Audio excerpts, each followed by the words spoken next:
Welcome back. You're watching Startup Central with me, Nantara Rai.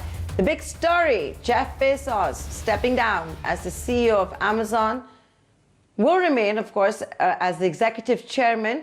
There's a big story, and we get you a view now from Silicon Valley, what this means for Amazon, and of course, the new CEO, Andy Jassy, what's his lineage? What's a task cut out for him? Ray Wang of Constellation Research joining us live from Silicon Valley. Ray, it's always a pleasure talking to you. Thank you so much. You've woken up super early for this interview, but I'm sure you have a whole host of them today lined up thanks to the big news. The markets never saw this one coming, right? Jeff Bezos, only 57 years old. There were no talks of a succession planning. Yeah, I think a lot of people were wondering who is going to replace Jeff Bezos. A lot of people thought, the person that would replace him would be Jeff Wilke, who ran the consumer business. But I'm not surprised it's Andy Jassy because he's been there innovating, building products. He's got the ethos. He's got what's changed within Amazon. I mean, they're the most profitable part of the Amazon empire, and he's really built an empire that not translates data and AI and cloud, but new business models and a lot of innovation. But Ray, I've got to say this. It's not like Jeff Bezos is old. He's only 57 years old. That's probably, 57 is what? The new 37, new 47, the way things are going at the moment. But, jokes aside, he's not that old. In his statement, he has talked about how he wants to spend his free time on his passions. For example, he's talked about Blue Origin, the space program, and all of that. But what does this also indicate for the markets? That, he's built Amazon, he's got this massive empire, and, it's in safe hands, it's in autopilot mode, and doesn't really need him as much as before. Well, from what I understand, Jeff has been coming to work maybe like once or twice a month on Wednesdays to meet with the team. So it's probably been, 27 years since he started. He's taken a company from 0 to 400 billion or 389 billion. But the point being is that the company has been able to run itself for quite some time across all the different divisions.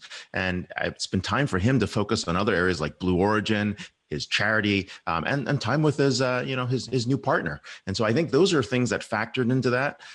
And plus, 27 years working at the rate at Amazon is pretty incredible. If anybody knows anything about Amazon, a year at Amazon is like 5 years anywhere else.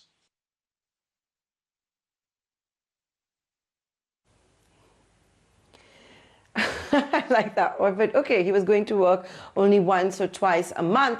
But what's also interesting is that he's spoken about his new passions, his new other businesses, for example, Blue Origin. Of course, we all love, spicy stuff, Elon Musk versus Jeff Bezos. And the next competition is, of course, going to be in space. I think he wants to focus on something new. It's been one of those things, 27 years doing the same thing, with relentless focus. It's time for him to go after the things that he wants to go after. Some things you do because you take it, you build it, you get to a certain point, and then you move on, or you find people that can help you continue that vision in a different way. And I think that's what they've done by choosing Andy Jassy. Blue Origin, the whole space race that's going on between Blue Origin, Sir Richard Branson, Elon Musk, that's inspiring. We've never seen so much investment in space exploration in general, and we've seen a whole bunch of new players jump into it. And I think it's really exciting that we've done it in a private way, along with other governments that are jumping into this mix. Ray, but I've got to ask you one question. Can Jeff Bezos ever truly say goodbye forever? As CEO, the reason I'm also asking you this is because I was thinking a lot about this. You always see the promoters come back in some way or the other, don't you? As of now, it's only Bill Gates who seems to have been able to say goodbye the way we're talking about. Well, you see that, right? In India, Nandan has come back to Infosys. He's kind of in the background, right? You see that in different ways. All the different companies have that kind of model. What we've seen over the last 20 to 30 years is tech companies, with that were founder-led, typically have done a better job than others in the background, trying not to get back into it. But that's really when they have a good succession plan or they've had a good job choosing the next set of successors. That gets harder over time. But what's going on here is similar to that. I mean, the chairman role for Andy Jassy would kind of be like the chairman role. I mean, the chairman role for Andy Jassy and the executive chairman role for Jeff Bezos is kind of going to be like the CEO role for Safra Katz and for Larry Ellison in that kind of relationship. It's the same kind of approach. Chairman sitting there executive chairman's thinking about vision, thinking about what's going to happen going forward. But then the CEO who's got day-to-day activities, who's actually thinking about where things can be, is going to consult with the biggest owner, biggest promoter. And at that point, right, something will come out. And I think that relationship's been established for quite some time. There's a good level of comfort, and that's what's going to make this work. Bill Gates does the same thing with Satya Nadella. Bill Gates is still in the background. Satya consults Bill Gates about bigger ideas, and then Satya goes and figures out how to marshal the resources and get people excited, set up a vision and go. So I think it's a common model we're going to be seeing for quite some time for those who've actually created startups. I'm sure we're going to see this if Facebook in about 15 years, same kind of thing. Zuckerberg might decide he's going to focus on health or something like that, and then appoint whoever that number 2 is going to be. Okay, I don't know if Mark Zuckerberg in 15 years is going to call it quits and talk about health and education and all of that. I'll let that one slide. But Ray, tell us more about Andy Jassy. Today, of course, we read about him here in India, how he went to Harvard. We read about his age, his education, how he's run the most profitable division at Amazon. But once again, there was no proper succession planning that at least we knew about, or the markets knew about it. So in that sense, it is unexpected and a very interesting choice. No, a succession plan was never publicly talked about. We thought Wilkie was going to be it, and then we realized he was leaving or doing something different. The real reason that you see this here is because Andy's very different from Jeff Bezos. Andy is someone that is approachable. It's someone that's spawning new ideas, always thinking about new products, gets really excited about it, but can bring the people and the teams together. And I think that's what people, and there's enduring value to Andy Jassy being there. And I think that's really what drove a lot of this, and really just the ability to scale something. Think about it. They've gone from, basically 12 billion in cloud profits to 48 billion in 5 years. I mean, that kind of crazy growth is very hard to do. It takes a lot of inspiration, dedication, getting people mobilized, to get to that. And it's the most profitable part of their business. The other part that's also related to that, that's also spawned a whole bunch of new businesses. If you think about it, before there was a big dominance between Google and Facebook on digital ads. Well, what's going on now? Amazon is the number 3 player in digital ads. You're thinking of going from nothing, from zero to almost 12 to 13 billion dollars in digital ads. And so all these new businesses are being spawned off because of the core base, being able to have that in the Amazon Web Services infrastructure, being able to help them power all these different activities.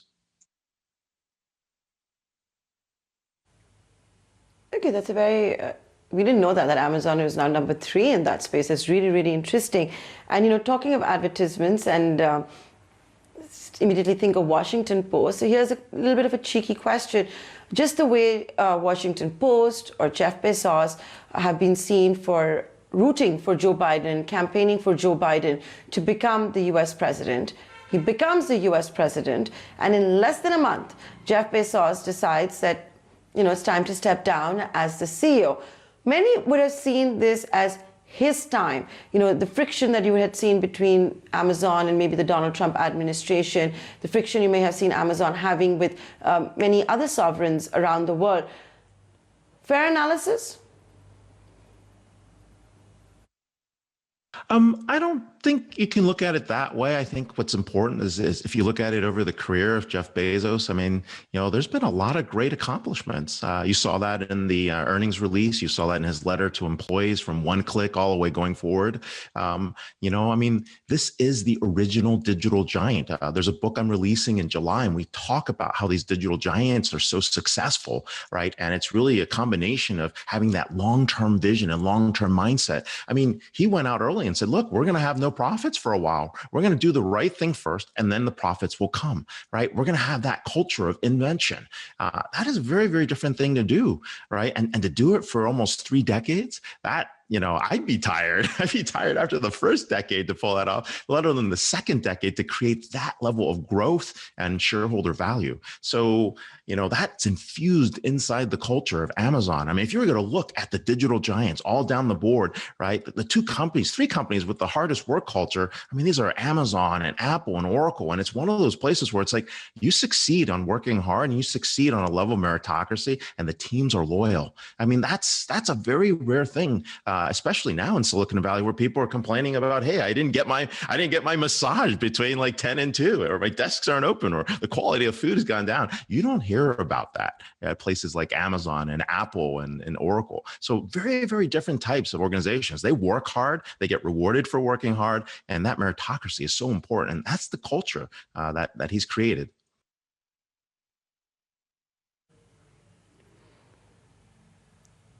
And, from the market's perspective, what is this change of guard going to mean for Amazon? Can you explain us a bit of that? Markets always like stability. They always like continuity. So there is, of course, going to be a transition period, all of that. But what does this indicate, this change of guard mean from the market's perspective? So I think the difference is they're going to continue the vision. Andy understands the technology and the business requirements, how to really get that business strategy out the door. But more importantly, it's going to be a new chapter, and it really requires strategic partnerships for success. You're seeing this across the industry. You saw announcements in the automobile industry with Microsoft and General Motors getting together. There was a tie-up with Ford and Google yesterday. That was big news, or Monday, that was big news. And we're going to see that this is actually happening, along the board. So you'll see Amazon spend more time working with customers to create new types of relationships. You'll see bigger changes in the ecosystem. They're one of the few digital giants that can go from something in the digital world to the physical world, last mile, last kilometer. And that's something special.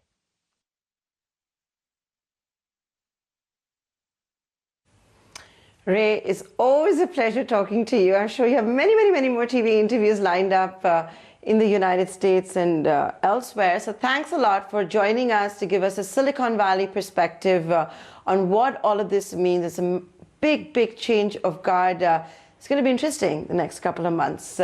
With that, ladies and gentlemen, we're going to take a short commercial break, but stay tuned. Coming up on the other side, Unicorn Zerodha will be live on Startup Central.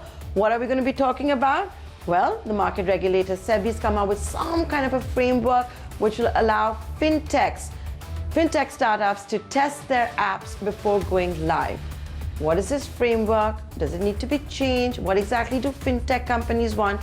Who better than Zerodha to check with, right? That's coming up for you.